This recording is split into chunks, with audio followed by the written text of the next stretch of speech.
Thanks, John, for that warm introduction, and it's my great pleasure and honour to do this in honour of an old mentor and colleague of mine. I worked closely with Sir John for about 2 decades, the last 2 decades of his career and life, and learnt huge amounts from him. I received the invitation when I was halfway between Menindee and Wilcannia last Wednesday, but it was still my pleasure to be able to join you.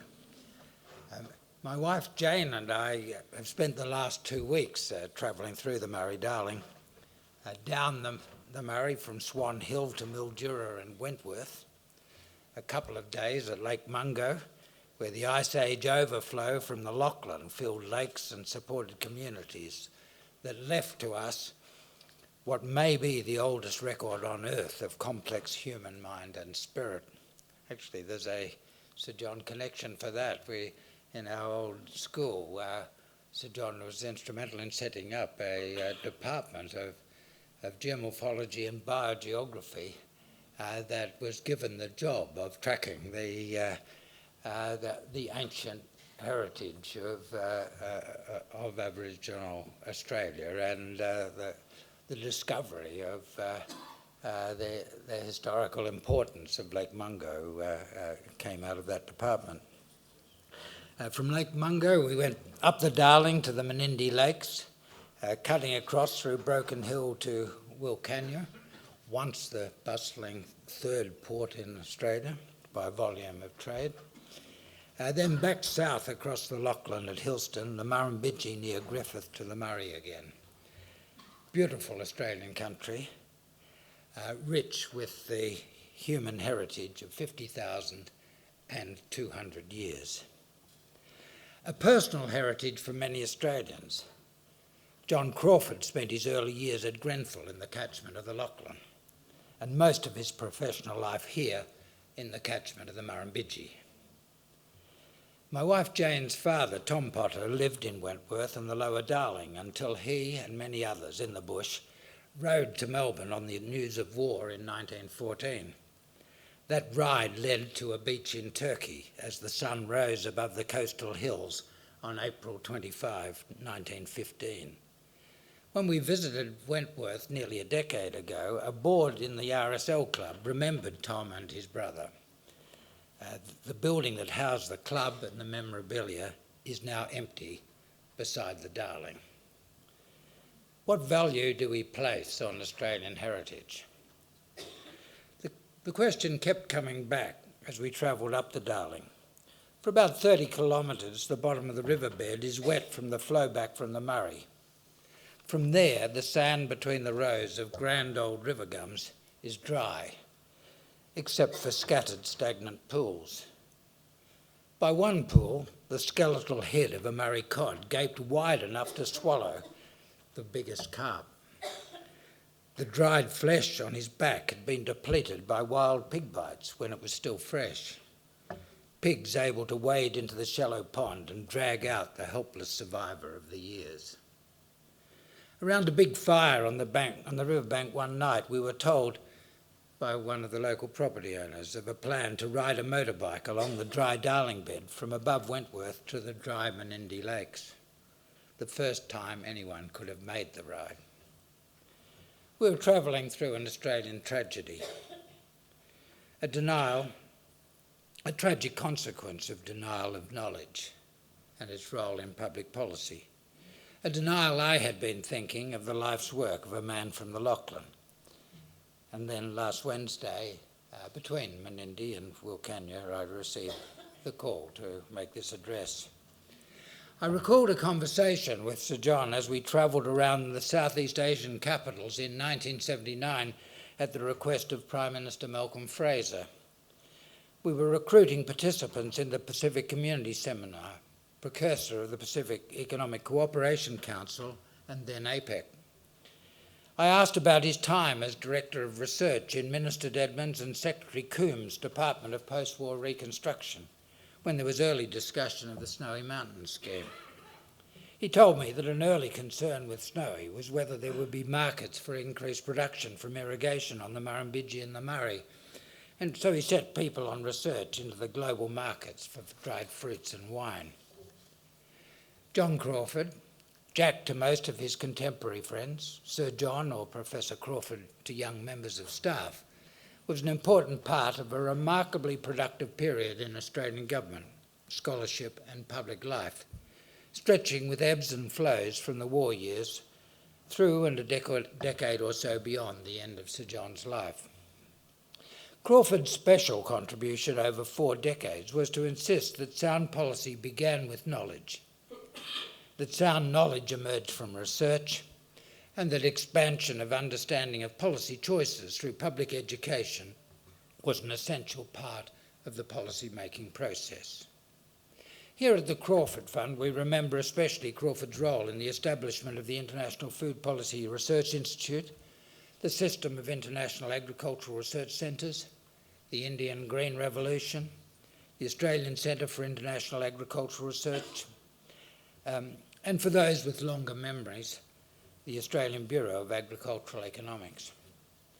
His policy and institutional legacy also includes more productive cooperation amongst peoples and countries of different and sometimes divergent cultural and political backgrounds. Australian contributions to the early and temporarily successful policy making in the new independent state of Papua New Guinea. That was one of Sir John's special interests. His work on economic relations with Japan after a horrific war. Economic and educational exchange with China after the Cold War. I went with Sir John and Peter Drysdale to Beijing at the invitation of the Chinese State Council in the first year when reforms began in 1979, and we signed the first exchange agreement under China's new open policies between Peking University and a foreign university, the ANU. And Sir John played a big role in the most expansive era of trade and other economic relations across an emerging Asia-Pacific economy. Today, policy based on research, analysis, the marshalling of knowledge and the nurturing of public understanding of issues seems a distant dream. That it is a dream and not contemporary reality is the essential problem that Australia has with the tragedy of the Murray-Darling, and policy on climate change and the energy transition. At an international level, it is the essential problem of global trade and development. Tonight I will talk mainly about land and agriculture and regional development in Australia as we respond to the challenge of human-induced climate change. As always, on every development issue, but more on climate change than others, an Australian development question has an international context. My 2008 climate change review drew attention to the historic lift in world food prices in the first decade of this century. This broke a half-century of declining relative prices as increased yields, partly from international public sector agricultural research, outran rising global population and living standards. An acceleration of the lift in living standards in the populous countries of Asia would make this an expanding opportunity over a long period for Australian farmers and therefore for Australians, unless climate change at home damaged Australian supply capacity. Unfortunately, Australian farm capacity will be reduced by any failure of global climate mitigation. The atmospheric physics was telling us that the movement south of climate patterns, and therefore the drying as well as warming of the southern Australian latitudes that had been the home of most Australian agricultural value, would be a feature of climate change.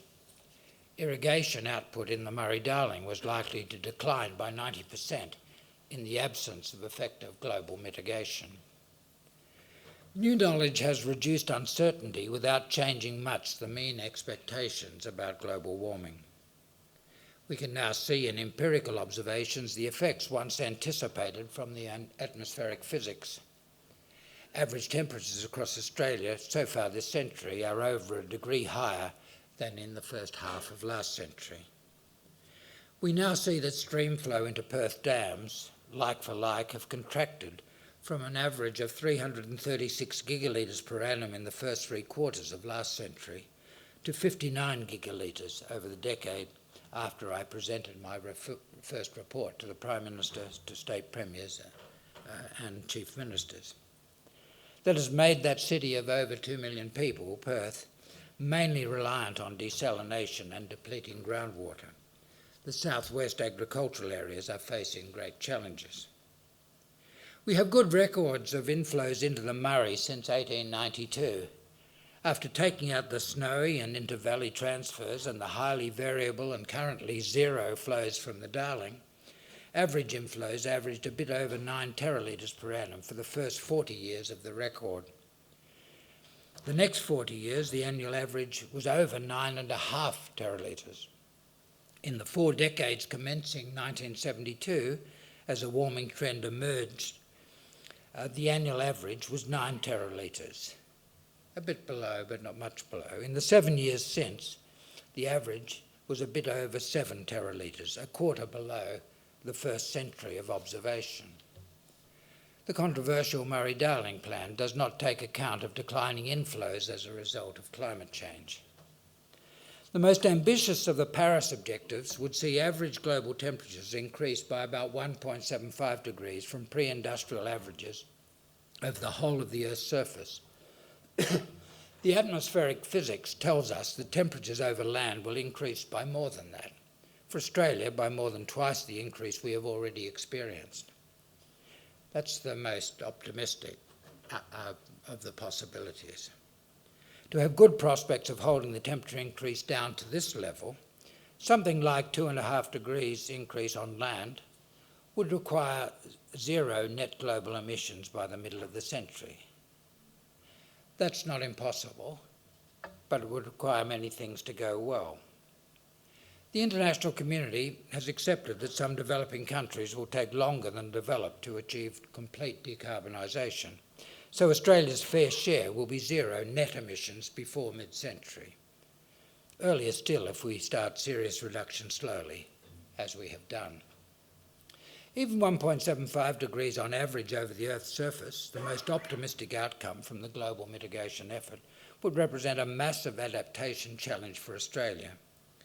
It is a challenge for what we must do here in Australia, the most vulnerable of the developed countries to damage from climate change, is also a challenge for managing the consequences of climate change in highly vulnerable countries in South Asia, Southeast Asia and the Southwest Pacific. Many of our neighbours will face extreme problems of adjustment, and their problems will certainly and quickly become shared problems. We cannot be certain of success in holding global temperature increases to 1.75 degrees. The whole world, with Australia contributing its full share, would have to move quickly to 0 net emissions. I've spent my life on the optimistic end of the Australian spectrum in discussion of many policy and development issues, even when I was working on the wolf stockpile. That optimism has mostly been vindicated by the unfolding of history. On the challenge of adapting to weakly mitigated climate change, I'm not optimistic. I fear that the challenge would be beyond the capacity of contemporary Australian society and polity. I fear that things would fall apart. The bad news is that the passing of time, the results of new research and the accumulation of evidence is broadly confirming the conclusions towards which the atmospheric physics led us a decade ago. The good news is that the economic challenge of mitigation to reduce the damage from climate change now looks much less costly and daunting for the world, and especially for Australia, and above all for rural and provincial Australia. The good news is very good. The improvement in the economics has 2 main sources. One is an extraordinary fall in the cost of solar and wind energy and of storage to balance its intermittency. The second is realisation that there is opportunity for capturing and sequestering at relatively low cost immense quantities of atmospheric carbon in soils, pastures, woodlands and forests. My 2008 review for the Prime Ministers, 6 Premiers and 2 Chief Ministers presented the results of comprehensive modelling of the costs and benefits of Australia participating in a strong global mitigation effort. It suggested that there would be some noticeable sacrifice of Australian current income until early in the second half of this century, but that average incomes would have regained lost ground by around the end of the century. The income benefits of strong mitigation were strongly positive beyond this century. Effects on values beyond current incomes powerfully favoured strong mitigation. Developments in the cost of renewable energy, energy-intensive transport and industrial processes, and sequestration through changes in land use would turn those calculations around if I repeated them today. Rapid shift to renewable energy within an appropriate policy and regulatory framework today would enhance Australian incomes.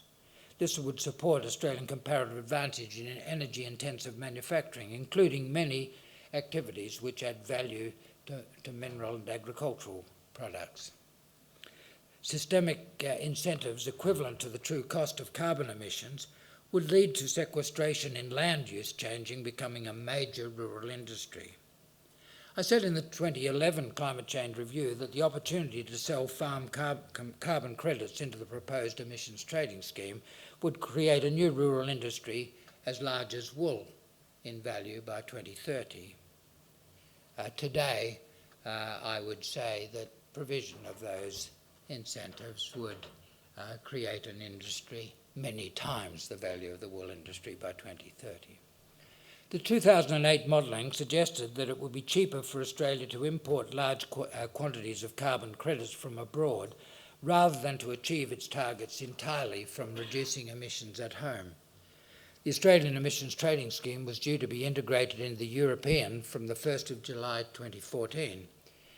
If those arrangements were in place with current understandings of renewable energy costs and opportunities for land-based sequestration in Australia, we could now expect Australia to be a major exporter of carbon credits. This means that Australia could receive insurance against severe climate change impacts and at the same time enhance its own economic development by moving strongly and early towards decarbonisation of its economy. And by decarbonisation, I'm talking about movement to zero net emissions. Both the climate change and economic benefits would accrue disproportionately to rural and provincial Australia. Let me say a bit more about the two big changes affecting the cost of reducing emissions, the fall in the cost of zero emissions energy and the realisation of expanded opportunity in land-based sequestration. First, renewable energy. The cost of capital goods for generating zero emissions energy has fallen much more rapidly than had been anticipated in my 2008 report, and there is no sign yet of deceleration of the decline. Interest and other costs of financial capital, the supply price of investment, represent the main cost of renewable energy and storage. This is unlike thermal energy, where recurrent costs of fuel are much more important. The supply price of investment has fallen dramatically over the past decade, with negative real yields on low-risk bonds in all developed countries. Late last week, nominal yields, not real yields, on German 30-year bonds were negative. The fall in the supply price of investment is disproportionately powerful in reducing the costs of zero emissions energy. These two factors, the fall in the cost of the capital goods and the fall in the supply price of investment, reinforce each other in reducing renewable energy costs. They've caused the cost of renewable energy from wind and solar generation in favourable locations, plus storage, to be lower than the recurrent cost of thermal generation. They are lower than the total cost of thermal generation in many countries. The fall in the cost of zero emissions electricity also lowers the cost of decarbonisation of transport and industrial processes. There have also been large cost-reducing improvements in zero emissions technologies to replace fossil coal, gas and oil in transport and industry. The potential for carbon sequestration in soils, pastures, woodlands and forests figured prominently in my 2008 and 2011 reviews. This led to the establishment of the Carbon Farming Initiative, later folded into the Emissions Reduction Fund. Australian research has surrendered the leading position it occupied on land-based sequestration at that time, but the international effort has been expanded. Recent reports from the US Academy of Science, the European Academies, and the August 2019 IPCC report all point to a substantial proportion, a third or more, of required reductions in emissions coming from changes in land use at relatively low cost. CSIRO, the University of Melbourne, and some other Australian institutions have continued the effort, and the continued interest of former Governor-General Michael Jeffries has raised the possibility of substantial government support for this effort. It is a worthy and appropriate subject of major effort by ACR and some institutes of the CGIAR. Many opportunities for sequestration through changes in land use involve high initial capital and relatively low subsequent recurrent expenditures. They are therefore also beneficiaries of the decline in the supply price of investment.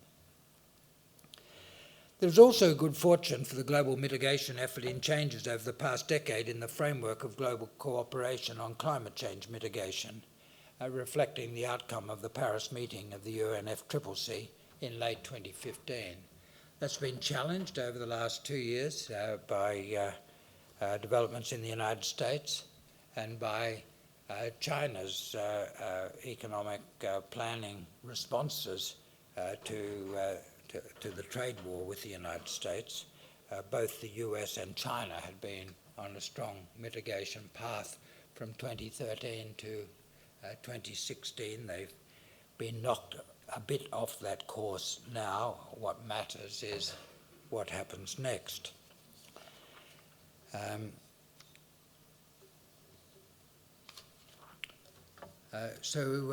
Now focusing on transforming land use and agriculture in Australia. In Chapter 22 of my 2008 review and Chapter 10 of 2011, I drew attention to the exceptional contribution to global as well as Australian mitigation that could be made by changing Australian land use. Australia's comparative strengths had two sources. The first was exceptionally large endowments of woodlands, forests and other land relative to population. This gave Australia its historical comparative advantage in land-based products. Difference is very large. For example, woodlands per capita is 10 times that of other developed countries, an even higher ratio compared with other with developing countries. The second source of Australian advantage was exceptional expertise in the land-based industries, from agricultural and forestry science through agricultural and resource economics to public and private knowledge and institutional arrangements supporting commercial success. I noted in 2008 that innovation in rural production and in regulatory arrangements was going to be necessary for Australia and the world to take full advantage of opportunities for mitigation through changes in land use. Rules for measuring and accounting for land use emissions were immature and had to be developed on sound principles to make the most of global opportunities and to recognise Australian contributions. Other developed countries which had shaped the rules did not share Australia's opportunity or interest. Australian expertise could help to develop environmentally and economically efficient international rules. Our knowledge on the land use transformation could be of particular assistance to Australia's neighbours in Southeast Asia and the South Pacific. The special Australian place in this space was the subject of remarkable commentary 8 decades ago by the first distinguished fellow of the Australian Economic Society, Colin Clark, in his 1940 book, Conditions for Economic Progress. Clark helped to found development economics and the use of national accounts for production and income, and one of his founding books was jointly with Sir John on the national income of Australia, published in the 1930s. Clark sought to allay concerns that the dependence of modern economic development on fossil energy and the finite nature of coal and oil resources would bring economic growth to an end. He noted that we can calculate, this is 1940 initially, he noted that we can calculate the likely amount of undiscovered fossil fuels from the carbon that was once in the atmosphere. However, he said, and I'm quoting now, "We must not set out to burn them up too fast, even if we do find them. At any rate, not faster than the rate at which the carbon dioxide can be converted by photosynthesis."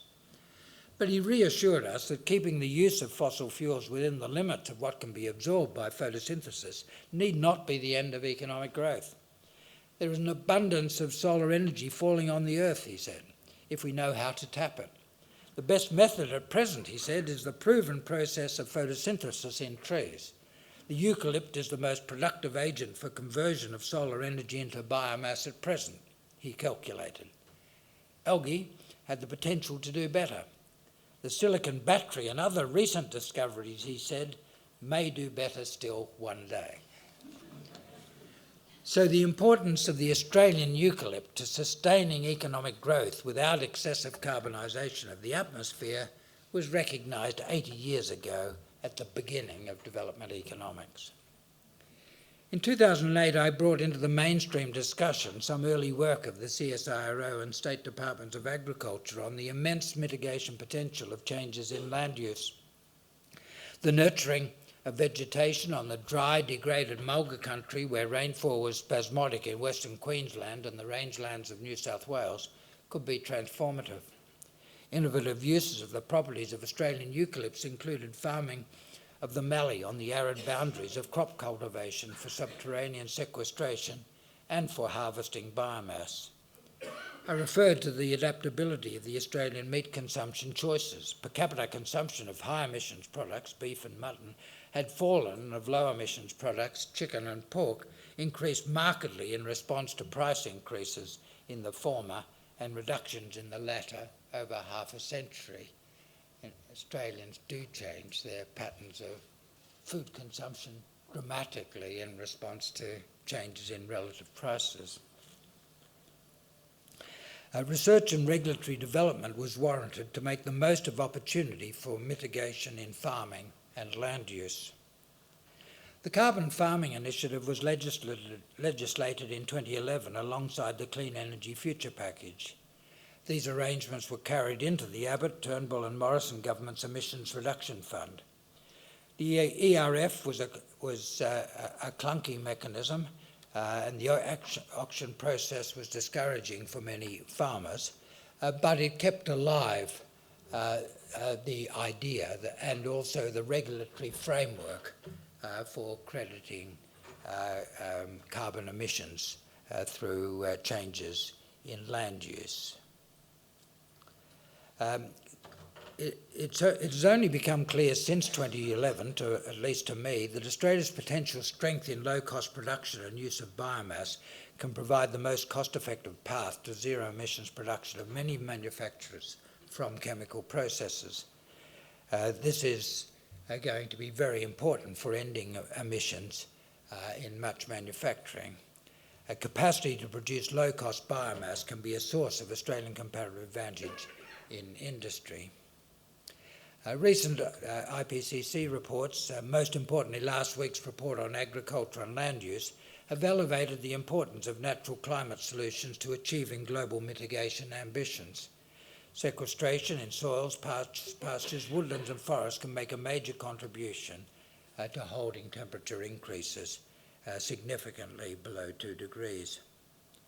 Expansion of knowledge in all of these ways points to the need for transformation to reduce the size and weight of the human footprint on the planet, and the need for careful research on how we can best go about that and how we can best measure and calibrate change so that we can produce marketable products from the sequestration of carbon in changes in land use. There's now a rising awareness of the need for fundamental change in many of our farm practices, but we're not going to get changes on the scale in the directions that we need without the introduction of substantial incentives. I think we've got the foundations for those incentives in the regulatory arrangements of the carbon farming initiative. They need a lot of development. This is a major area of research. Beyond progress in certification, we need low-cost means of measuring changes, and this is also an important area of research. Get these things right, and changes in land use, agriculture, and related transformation can deliver most of the 1/3 of global sequestration that is beyond what can be delivered through decarbonisation of electricity and the electrification of industry and transport. Australia is uniquely well placed to lead and prosper from the land use transformation, just as it is in energy. As with energy, Australia's own transition in managing land should be seen in the context of global opportunity. Sequestration potential is affected by rainfall. The applied atmospheric physics is still coming to grips with the effects of warming on rainfall in particular locations. In the world as a whole, average rainfall rises, but the distribution changes. Scientific advice to me in 2008 and 2011, reported in the reviews, said that southern Australian latitudes were likely to experience lower rainfall, and on the whole, northern latitudes higher. This pattern is largely supported by subsequent work and experience. The southern latitudes have long been the source of most Australian agricultural value. With agriculture challenged by the combination of drying and warming, there will be shrinkage in the area of cultivation. Newly submarginal farmland may be more productive as a source of carbon sequestration and biomass. Wetter northern areas will be able to sustain more intense living plant concentrations, making them potentially larger sources of biomass for harvesting or long-term carbon sequestration. And the details of the work I did 10 years ago are in chapter 22 of that 2008 review. Most discussion of sequestration potential has focused on fast-growing plantations in higher rainfall regions. These regions are also suitable for relatively intensive agriculture and therefore less attractive points of focus for a sequestration effort than a lot of the lower value land of Australia. Certainly the focus on the higher rainfall areas undersells the potential for abatement in changes in land use. The general story is of immense potential for storing more carbon in the vast rangelands, but of great uncertainty about the potential and what is needed to secure it. Research to define the possibilities and how to access them more closely would have great value. To maximise value of production from this land across all possible uses would require an appropriate reward for carbon sequestration, separate fiscal incentives for biodiversity, and leave that landowners to judge how much of their land should be subject to destocking for carbon and biodiversity purposes. The mallee is a eucalypt marvellously adapted to the fire-prone Australian environment. And this is going to be especially important in the southern Australian wheat belts, where the effects of climate change are especially powerful. The mallee trunk grows beneath the land surface where it is not affected by fire. A bushfire can consume the multiple branches with leaves sprouting from the trunk below the surface, and they will quickly grow again. This allows regular harvesting for processing of large tonnages every 4 years. Sequestration continues through increases in the mass of the trunk, the mallee root, while the branches and leaves provide a periodic harvest for biomass. Savanna covers about 1/5 of the Earth's surface. Much of northern Australia is covered by savanna. The savanna country generally is experiencing increased rainfall. This is supporting more dense vegetation in the savanna country. This is happening naturally, and there are opportunities for human intervention to increase the carbon stock. The large land area and increased rainfall of the Australian savanna warrants systematic research on defining and utilising immense sequestration potential. There's considerable potential for emissions reductions through use of agricultural, woodland and forest output for bioenergy production.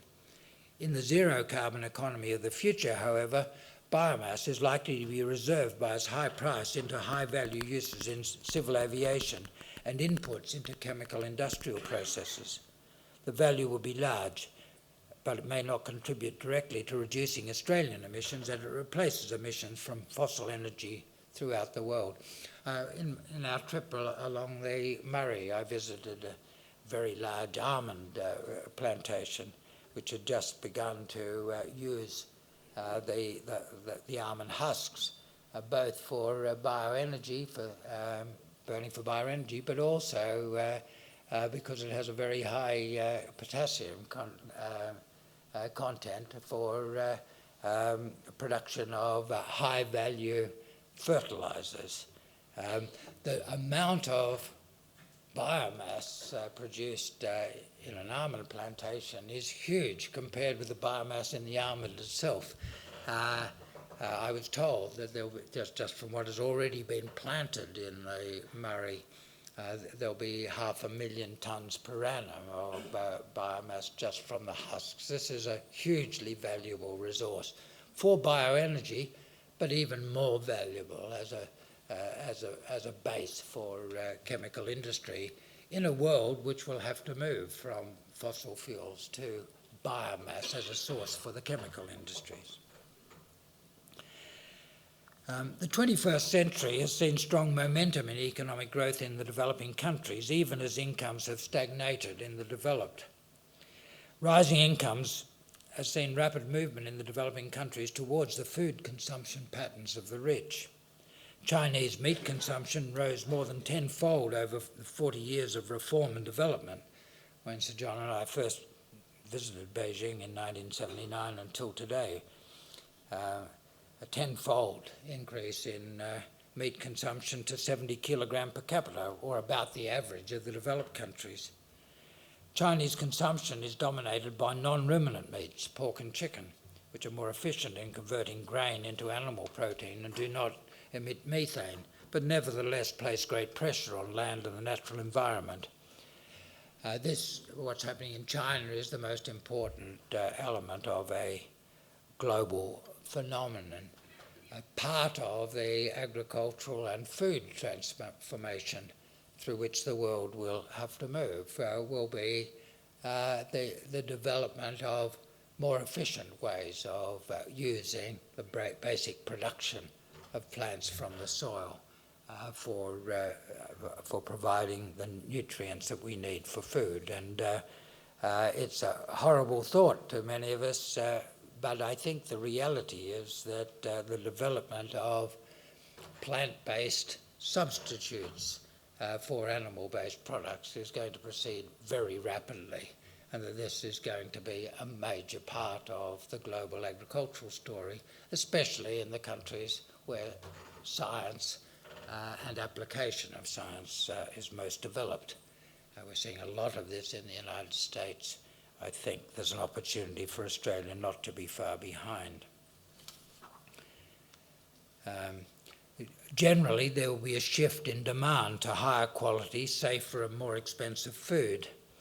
Australia has exceptional comparative advantage in supply of the high-value products that will dominate demand as incomes rise in Asia. We've got a particular advantage through geographic location and commercial interaction in supplying the world's largest and most rapidly growing markets, which are in Asia. The main meat substitutes will all make intensive use of biomass and energy and less use of water than the animal competitors. Australia is well placed as a supplier to international markets, especially to what will become the main centres of demand. Capital and expertise will be more important and water less important in food production. This will enhance Australia's advantages in this new food world. Just a little bit on some of the regulatory developments that are going to be required. The international rules have not focused strongly on the requirements of trade in land-based carbon credits. This is because the potential for development of these credits is much less important in the developed countries, which have played the biggest roles in making the rules. We've got a very strong interest in participating in the development of the rules. So to move towards a conclusion, it's now clear to the international community, as it was not 11 or 8 years ago, that changes in land use and agriculture will have a central role in avoiding high costs of climate change. But perhaps 2/3 of the global movement to zero emissions will come from decarbonisation of electricity and electrification of transport and industry. Nearly all of the remainder can come from changes in agricultural and pastoral activities and land use, with some help from decarbonised energy. If we move too slowly and overshoot the Paris targets, plant-based sequestration, including through the capture of carbon waste from plant-based industrial processes and storing or using them in ways that keep them out of the atmosphere, will be the main avenue for achieving negative emissions. The transformation of food, agriculture and land use that is necessary for climate change mitigation is necessary as well to allow the maturation of global development, to improve human health and to maintain a stable global ecology more generally. There will be one agricultural and land use transformation to serve these four great purposes. It's now clearer to me than it was 11 or 8 years ago that Australia has great advantage in this new zero emissions world. The opportunities for zero and negative emissions land use lower the cost of doing our fair share in a global mitigation effort and open new areas of comparative advantage in a zero emissions world economy. We'll need to put in place systematic incentives for reducing emissions in agriculture and land use and provide good reasons to believe that they are here to stay. And we will need to restore an old national strength that has been allowed to decline in recent years.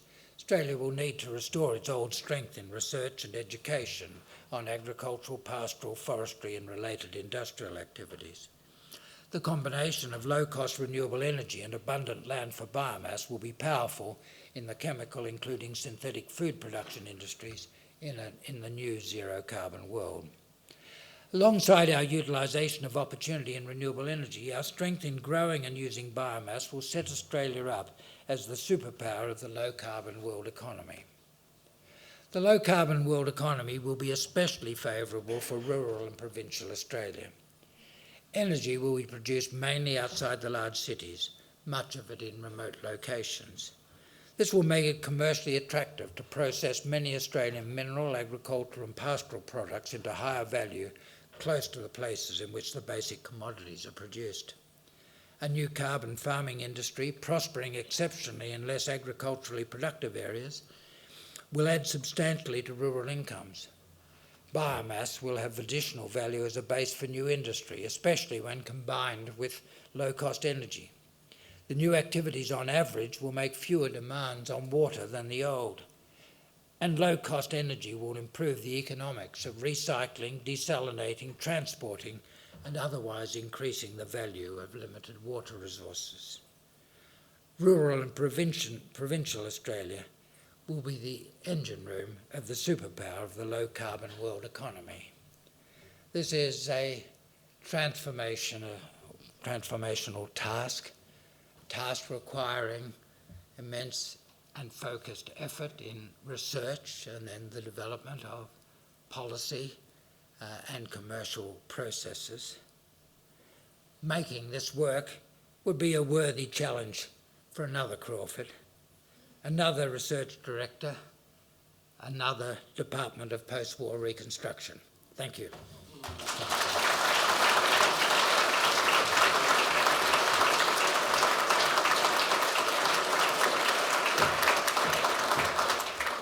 Well, good evening, everybody. Professor Garnaut, on behalf of all of us here tonight, I would like to express our enormous thanks. Thank you for taking the time to be here to deliver an incredibly meaningful Sir John Crawford Memorial Address and sharing your stories. Your address was particularly special having worked with Sir John yourself. You work at the highest level to create change, and that research has enormous impact, particularly under this current climate nexus and the changes that we've seen here in Australia, as you spoke about. You've provided us with an insight into how climate mitigation through agriculture and land use change and innovation of bioenergy through decarbonisation can transform Australia's global role in reducing emissions, particularly if we incentivise carbon farming. And we've got these huge land areas and capacity for carbon storage and in our forests too.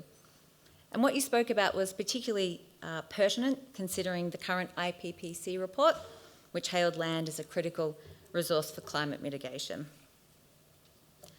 All of us here tonight understand the importance of what you've shared, and I took the value of your message within the context of the conference to be that policy and climate mitigation needs to be context specific and developed on sound principle. There needs to be better coordination between countries and sectors to create a strategic national and global approach for transformation. Climate change is happening and we need to address the perfect storm now to have some potential benefits before it's too late. In the audience tonight, we have a whole range of people. We have climate and social scientists, horticulturalists and farmers. We have researchers in agriculture for international development and our Crawford scholars, the future scientists and change makers, all here in this room. And that's what makes this event so special and so important. And what we need to do with all of these important people here, with all of these different skills and tools that they have that complement one another, is continue to bring together the people here tonight and add these tools to our toolbox to build a climate resilient future, secure in its food, resources and health. Because as you emphasised, Ross, we need to restore an old national strength in research, in agriculture, in forestry and our other land science areas. And I believe that that means that our role as researchers is to find appropriate and efficient means to deliver good science innovation and technology to make positive change. I'd like to finish by saying that you've given us so much to think about, that transformation of land use and agriculture is fundamentally necessary for climate change mitigation, to reduce the weight of our global footprint, but that we also need to ensure sustainable economic development for all communities to enjoy a high standard of living in a stable and healthy environment. I think that what we can take from your words is that we must continue to listen to people like yourself, think, participate and act to be ahead of the game, to have real impact under this changing climate. Ross, it's been such a privilege to be given the opportunity to be up here to deliver this vote of thanks. So I invite everybody now to please join me in thanking Professor Garnaut for his 2019 Sir John Crawford Memorial Address. Thank you.